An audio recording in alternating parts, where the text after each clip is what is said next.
Here's some tips on how to look after your laptop properly and how to get the most of your laptop's lifespan. 1, don't smoke around your laptop. Smoking around your laptop voids your Apple warranty. And here's why. When you blow smoke around your laptop, the fans intake that smoke and it spreads all that tar over your laptop's logic board and around your laptop's fans. 2, buy a protective case.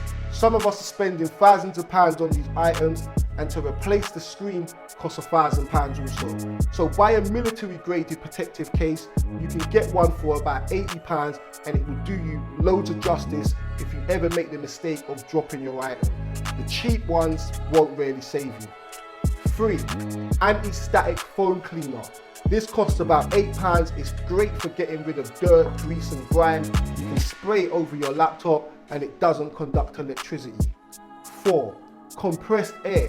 Compressed air is great for getting rid of dust and little bits of debris around your keyboard and around your screen hinge. 5, your battery.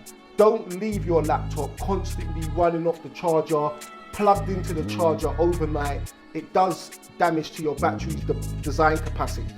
Let your laptop charge to 100%, plug it out and use your laptop until you get the notification to charge it again.